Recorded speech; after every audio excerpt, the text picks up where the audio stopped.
Waouh! C'est une montagne assez haute! Je suis sûr qu'il y a des montagnes bien plus hautes, Tabs. Je me demande, quelle est la plus haute montagne du monde? Bonne idée, Tabs! On va aller sur l'Himalaya pour le découvrir. Je vais avoir besoin d'ailes et d'un bras de pelleteuse. Ailes, bras de pelleteuse, confirmé. Activez la station Blippi.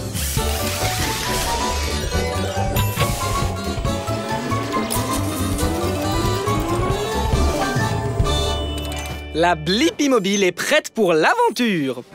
Allons trouver la plus haute montagne du monde. Youhou! Hé, moi c'est Blippi. Et voici Tabs. Nous recherchons la montagne la plus haute.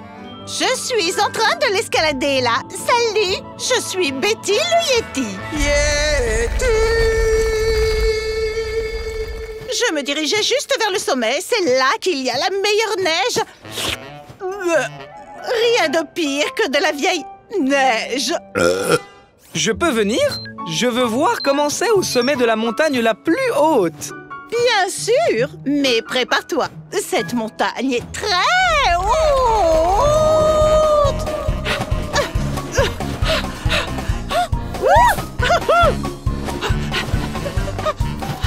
Ouh, de la glace.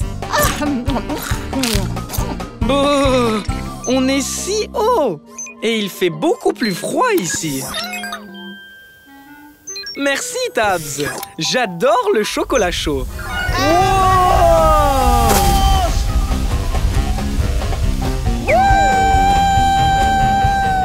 Je t'ai eu.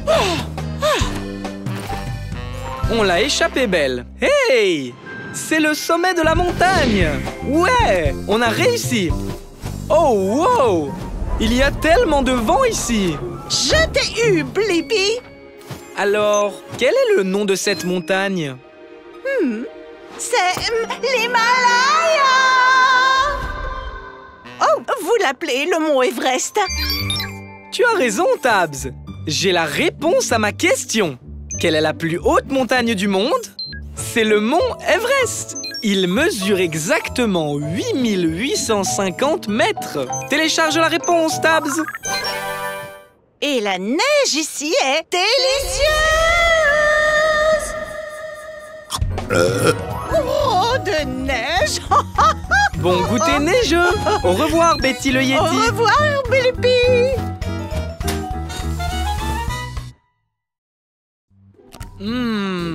J'aime le chocolat. Juste un petit peu de temps en temps. Toi aussi, tu aimes ça, Dibo? D'accord. Les chiens ne peuvent pas manger de chocolat. Ça leur fait mal au ventre.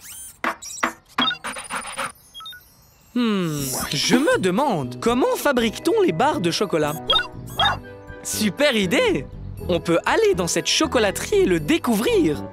Je vais avoir besoin d'ailes, d'un aéroglisseur et d'un moteur à hélice. Ailes, aéroglisseur, moteur à hélice confirmé. Activez la station Blippi.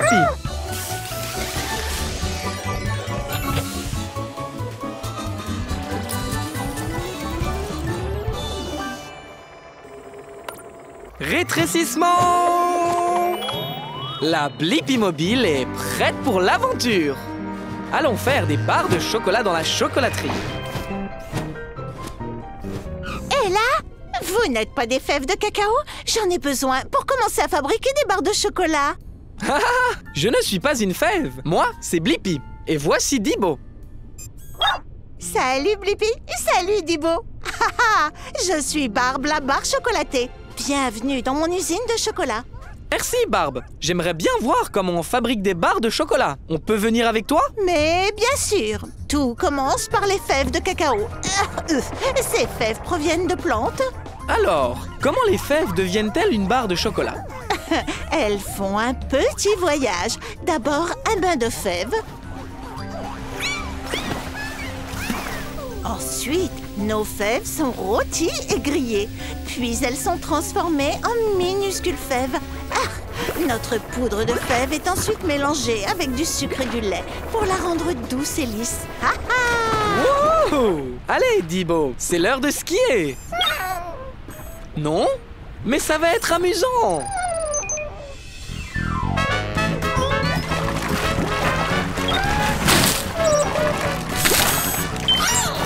Wouh!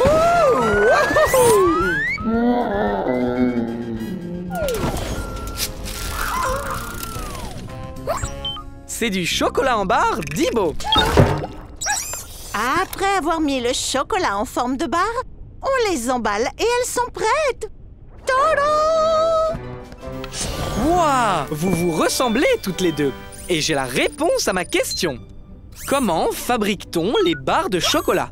Les fèves de cacao sont lavées, chauffées, écrasées, mélangées à du lait et du sucre, puis refroidies pour former une barre de chocolat. Télécharge la réponse, Dibo. Merci pour cette belle visite, Barbe. À ton service. Au revoir, Blippi.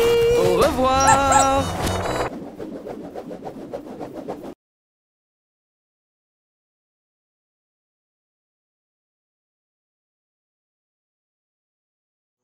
Je vois la lune, les étoiles et... Est-ce bien une planète? Oh, ça l'est, Tabs. Waouh! Il y a toute une zone dans l'espace avec les planètes et le soleil. Ça s'appelle le système solaire. Je me demande, quelles planètes sont dans le système solaire? Bonne idée, Tabs. Allons voyager dans l'espace. Je vais avoir besoin d'un propulseur de fusée. Propulseur de fusée confirmé. Activez la station Blippi.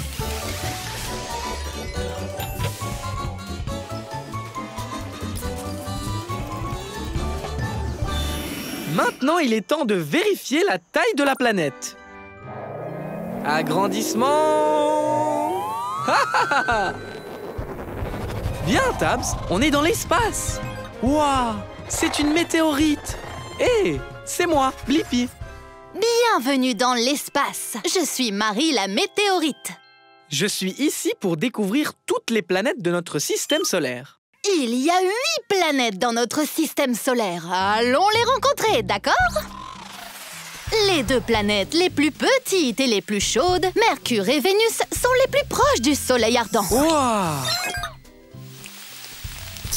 Wow! C'est chaud! On devrait y aller. La 3e planète est ta maison, la Terre. Salut, maman! Puis il y a Mars, la planète rouge. Mars est rouge parce qu'elle est couverte de terre rouillée. Oh, oh, oh, tchou! Il y a beaucoup de poussière. Allez, viens! Le prochain est le géant Jupiter, plus grand que toutes les planètes réunies. Mais il ne me fait pas peur. Wow! On devrait y aller! On est vraiment très loin du soleil maintenant. Bienvenue sur Saturne et ses anneaux. Waouh! Ils sont magnifiques! Est-ce qu'on peut s'approcher? Bien sûr! Oh! Wow! Oh! Oh! Oh!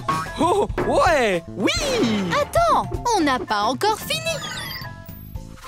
Sur ta gauche se trouve Uranus, à des milliards de kilomètres du Soleil. Il fait très froid.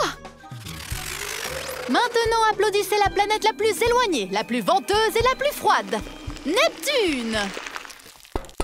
Blippi? Waouh! J'ai la réponse à ma question. Quelles sont les planètes de notre système solaire? Mercure, Vénus, la Terre, Mars, Jupiter, Saturne, Uranus et Neptune. Télécharge la réponse, Tabs. Merci pour la visite, Marie. C'était génial. À plus tard, Blippi. C'est l'heure de la douche. Une douche de météorite. Au revoir, Marie la météorite.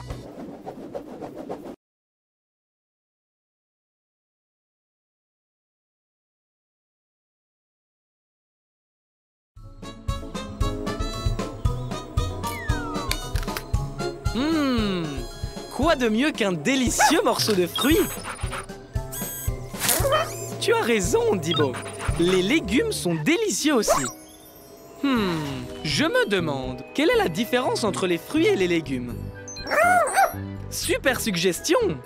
On va aller dans ce jardin pour le découvrir. Je vais avoir besoin d'elle et d'un bras de pelleteuse. Elle, bras de pelleteuse confirmé. Okidoki, Artichokey. Activez la station Blippi.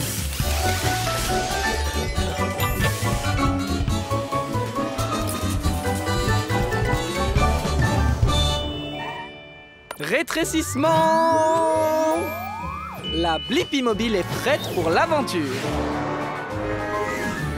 Très bien. On est dans un jardin communautaire où poussent toutes sortes de fruits et de légumes. Regarde, il y en a un juste là. Approchez-vous! Vous êtes les prochains joueurs du jeu de la fraîcheur certifié de Slim le concombre! Comment vous appelez-vous? Moi, c'est Blippi et voici Dibo. Maintenant, Blippi et Dibo, un petit rappel avant de commencer. Tous les fruits ont un noyau ou des graines à l'intérieur et poussent sur une plante avec des fleurs. Les fruits ont des noyaux ou des graines et toujours des fleurs. Compris? Et les légumes sont différents. Ils ont une racine et des feuilles. Compris aussi. Excellent! Alors, jouons! Dis-moi, Blippi, cette carotte est-elle un fruit ou... La carotte est un légume parce que c'est une racine et qu'elle a des feuilles. Exact! Mais est-ce que Blippi peut réaliser un 2 sur 2? Alors, dis-moi, est-ce que cette tomate est un fruit ou bien un légume? C'est difficile. Ok, une tomate pousse à partir d'une plante. Mais elle a des graines. Est-ce que c'est aussi un légume? Désolé, la tomate est un fruit. Maintenant, ta dernière question, Blippi. Peux-tu me dire si cette belle fraise est un fruit ou un légume? La fraise est un fruit. Oui, la fraise est un fruit. Et tu as donné 2 bonnes réponses, ce qui signifie que ce trophée est à toi. Waouh! Merci, Monsieur Slim. Et j'ai aussi la réponse à ma question. Quelle est la différence entre les fruits et les légumes? Les légumes ont des racines et des feuilles. Et les fruits ont des fleurs et un noyau ou des graines. Télécharge la réponse, Dibo. Au revoir, Monsieur Slim. Félicitations à toi, Blippi. C'est notre jeu. Je suis Slim le concombre. Et au fait, je suis un fruit. Revenez la prochaine fois pour notre invité spécial, Madame la Mangue, dans Fruits ou légumes. Wow! Tabs! Regarde cette incroyable forêt tropicale! Tu as raison. Je parie que toutes sortes d'animaux intéressants s'y trouvent.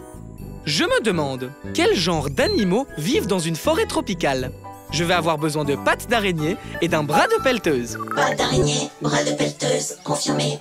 Activez la station Blippi.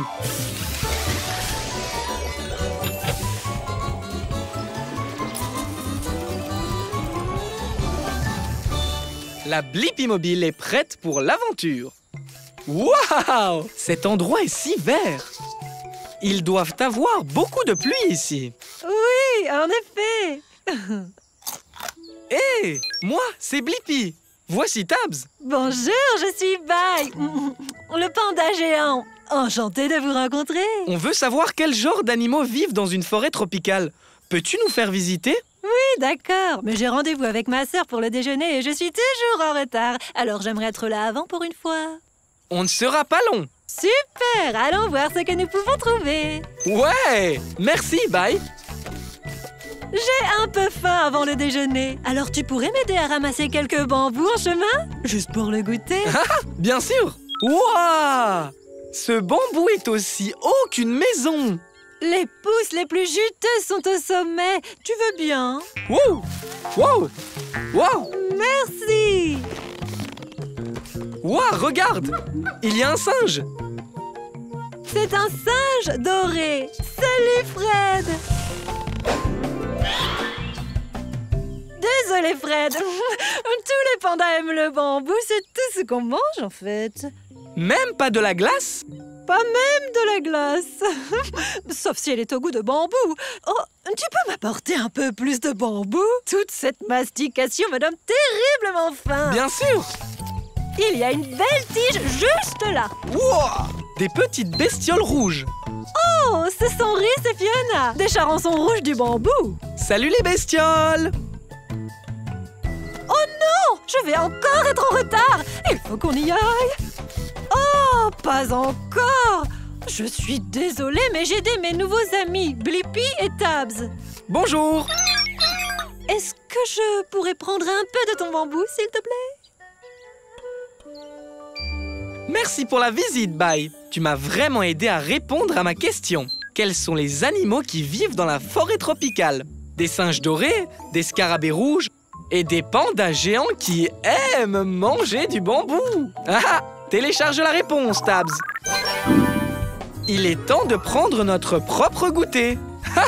À plus tard, au revoir. Regarde ce flocon de neige. Wow! Wow! Je suis d'accord, Dibo. Les flocons de neige sont magnifiques. Je me demande, comment fabrique-t-on un flocon de neige? Tu as raison, Dibo. On peut monter dans un nuage et le découvrir. Je vais avoir besoin d'un bras de pelleteuse et d'ailes. Bras et ailes confirmés. Activez la station Blippi.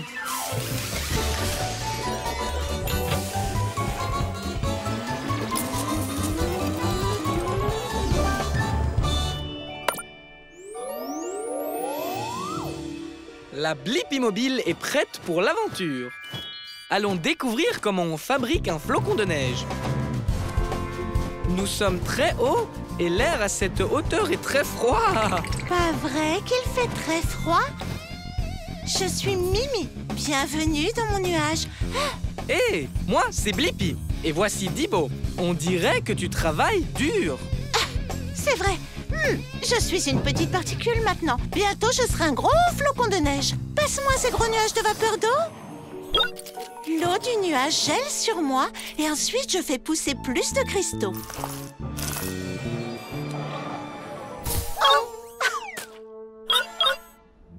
Un flocon de neige peut contenir jusqu'à 100 petits cristaux de glace. Tous ces cristaux de glace t'ont rendu très forte, Mimi. Tiens, vas-y, attrape, Dibo.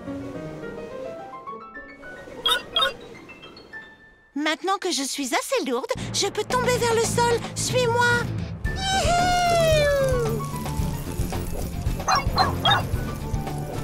Mimi, chaque fois que la vapeur d'eau se colle à toi et se transforme en cristaux de glace, tu deviens encore plus grande et impressionnante. Merci.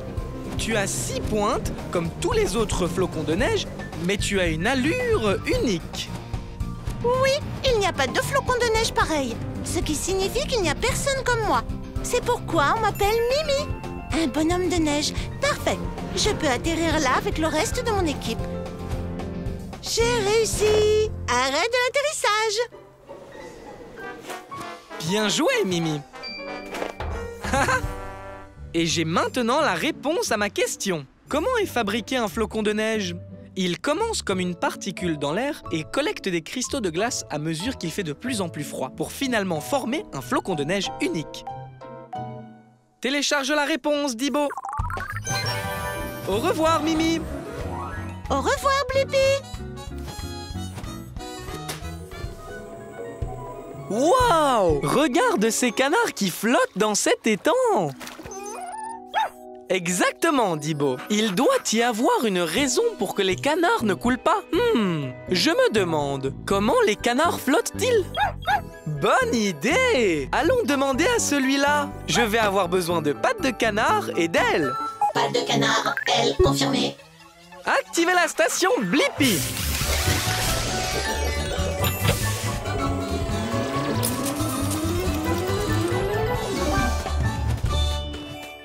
Rétrécissement! La Blippi Mobile est prête pour l'aventure. Ici, petit canard. Petit canard. Oh! Gros canard.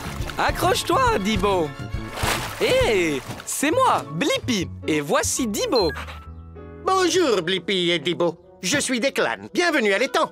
Vous êtes ici pour nager? En fait, on est ici parce qu'on veut vraiment savoir comment tu flottes, Declan. Ah, en réalité, je n'y ai jamais pensé. Oh, nous, les canards, nous avons les pieds palmés. Tu veux jeter un œil? Bonne idée! Oh, regarde ça! On ne peut pas s'approcher assez près. Tu as raison! On a nos jumelles! Wow!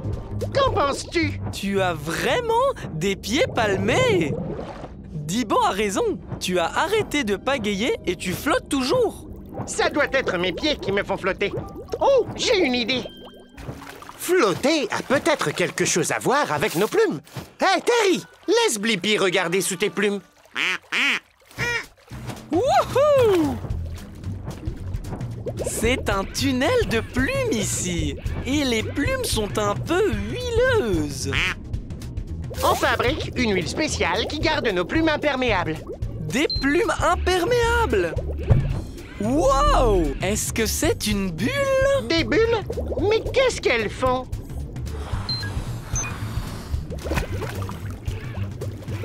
C'est de l'air! Des bulles d'air flottent dans les plumes comme un ballon! Oh!